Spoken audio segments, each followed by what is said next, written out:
আসসালামু আলাইকুম বন্ধুরা, কেমন আছো সবাই? আশা করি ভালো আছো। আলহামদুলিল্লাহ, আল্লাহর অশেষ রহমতে আমরা বাড়ির সবাই ভালো আছি।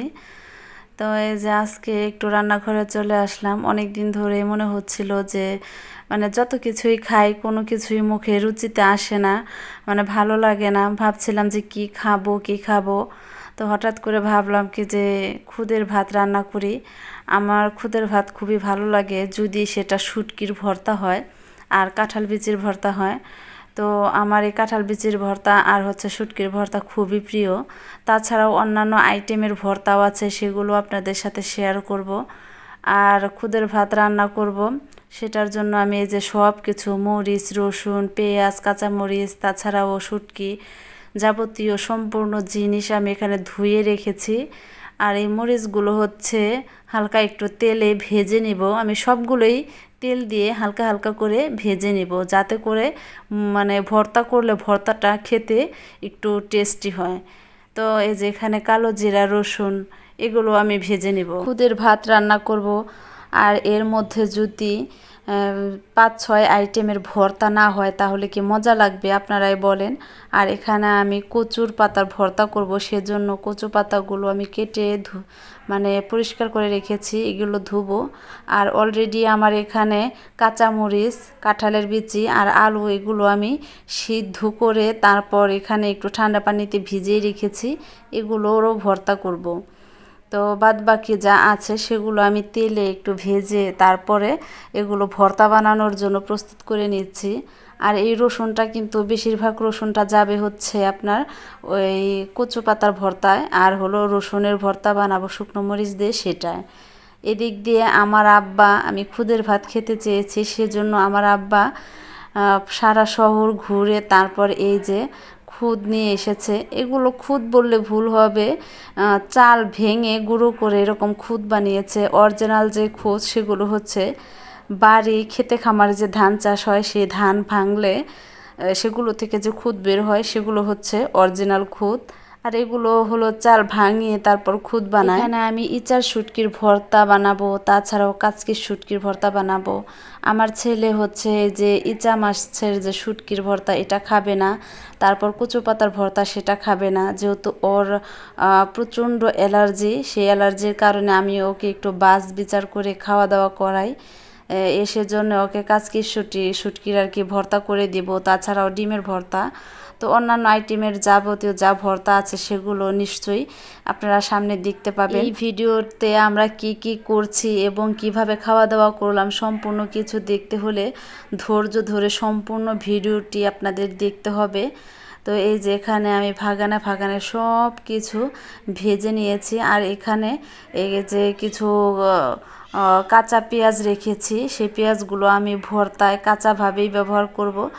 ভর্তার মধ্যে কাঁচা পেঁয়াজ দিলে খুব ভালো একটা টেস্ট হয়, আবার সুন্দর একটা সেন্টও হয়। তো এই যে কচু পাতা এগুলো আমি ভাপিয়ে একদম সুন্দর করে ভাপিয়ে তারপর একটু তেলে ভেজে নেব। তো এই যে রসুনের অর্ধেকটা রসুন কিন্তু আমার যাবে এই যে কচু পাতার ভর্তায়, যেহেতু কচু পাতার মধ্যে একটু রসুন দিলে চুলকানির যে ভাবটা সেটা থাকে না। তারপরে এটা দেশি জাতের কচু, এটা ওইরকম চুলকানির সমস্যা নেই। আর এখানে আমি এই যে খুদগুলো ভালো করে পরিষ্কার পানি দিয়ে ধুয়ে তারপর একটুখানি ভিজিয়ে রাখবো, তারপর এটার জন্য আমি বসিয়ে দেব চুলায়। তো আমি খুদের ভাতটা অনেকেই এমনিতেই রান্না করে, তেল মরিচ ছাড়া রান্না করে। তাছাড়াও খুদের ভাতে কেউ লাউ পাতা দেয়, তাছাড়াও কুমড়ো পাতা দেয়। এখানে যেহেতু আমার লাউ পাতা কুমড়ো পাতা নেই সেজন্য আমি সেগুলো দিলাম না। আর এখানে আমি যে কাঁচা মরিচ পেঁয়াজটা দিয়ে দিচ্ছি, তাছাড়াও আমি দিয়ে দিব একটু স্বাদ মতো লবণ।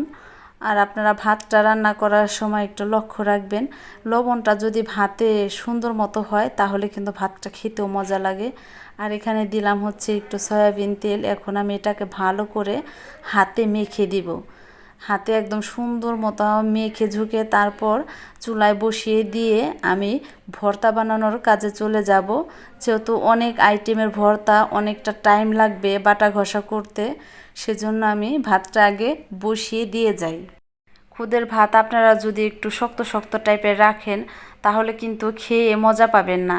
খুদের ভাতটা একটু নরম নরম থাকবে, মানে একটু পানি পানি থাকবে, সেটা খেতে বেশি মজা লাগে। আবার অনেকে আছে একটু শক্ত শক্ত করে রাখে, ওটা আমার খেতে ভালো লাগে না, এক একজনের এক এক রকম পছন্দ। তো এই যে এদিক দিয়ে আমি ডিম সিদ্ধ করে নিয়েছি শাকের সাথে। তো এটা নামিয়ে এখন আমি হচ্ছে এই ভাতটা বসিয়ে দিলাম। আর হচ্ছে এই যে এখানে যে ভর্তার যে আয়োজন করেছি, এক এক করে সব ভর্তা বানাবো। তো এখানে কাচকির শুটকির ভর্তা, কচু পাতার ভর্তা, ইচার শুটকির ভর্তা, ডিমের ভর্তা, কালো জিরার ভর্তা, কাঁঠালের বিচির ভর্তা, আলুর ভর্তা, তাছাড়া হচ্ছে আরও অন্যান্য যা কিছু আছে সবই এক এক করে দেখতে পাবেন। তো এখানে এই যে আমি সব কিছু রেডি করে নিয়েছি। আর ওদিক দিয়ে যে আমি চুলায় ভাতটা বসিয়ে দিয়েছি, সেই ভাতটা একটু পরে গিয়ে দেখে আসব। আর হচ্ছে একটু নেড়ে চেড়ে দেবো। এই যে পানিটা কিন্তু অলরেডি গরম হয়ে গেছে, তো আমি একটু নেড়ে চেড়ে দিয়ে চুলার আঁচটা কমিয়ে দিয়ে তারপর ভর্তা বানাবো। তো এটার মধ্যে কিন্তু অনেকে আবার হলুদ ব্যবহার করে খুদের ভাতে, আমি কিন্তু আবার হলুদ ব্যবহার করি না, কারণ হলুদ ব্যবহার করলে সেটা আবার খিচুড়ি হয়ে যাবে, যেহেতু আমি খুদের ভাত খাবো। আর এই খুদের ভাতটা মানে কিছু কিছু জিনিস আছে আপনারা খেতে চাবেন, সেটা যদি সাথে সাথে পেয়ে যান খুবই ভালো লাগে। আমার খুদের ভাতটা গত 2 দিন ধরে আমার খুবই খেতে ইচ্ছে করছিল, তো হঠাৎ করে আমার আব্বাকে বললাম।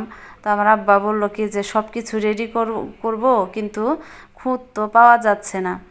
তো তারপর অনেক ঘোরাঘুরি করে সেই খুদগুলো নিয়ে আসলো। আর এদিক দিয়ে আমি কাঁঠালের বীজের ভর্তা, তারপরে যে কাচকি শুটকির ভর্তা, এটা কি, এটা হচ্ছে হলো কচু পাতার ভর্তা। তো এক এক করে সব কিছুর ভর্তা বানিয়ে নিব, কালো জিরার ভর্তা। তো আপনাদের এরকম ভর্তার আইটেম কার কার পছন্দ অবশ্যই কমেন্টে জানাবেন। এই যে দেখুন বন্ধুরা, কি লোভনীয় একটি খাবার, কার কার খেতে ইচ্ছে করছে আমার এই খাবার দেখে অবশ্যই কিন্তু কমেন্টে জানাবেন। তো এই যে এখানে দেখুন কয় ধরনের ভর্তা বানিয়েছি, অলরেডি সবার পাতে পাতে আমি দিয়ে দিয়েছি। আর এখানে কিছু কিছু রয়ে গেছে, যার লাগবে পরে সেটা নিয়ে খেতে পারবে, সমস্যা নেই। মানে অফুরন্ত ভর্তা আছে, আনলিমিটেড ভর্তা, আনলিমিটেড ভাত।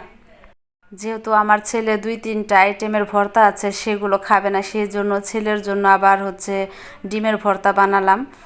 তো এই যে দেখুন তো কত সুন্দর লাগছে। কিছু কিছু খাবার আছে অতুলনীয়, যেটা নাকি গরুর গোশত বা যাই বলেন কোনো কিছুর সাথে তুলনা হয় না, অমৃত খাবার। তো বন্ধুরা, আমার ভিডিওটি কেমন লাগলো অবশ্যই কমেন্টে জানাবেন।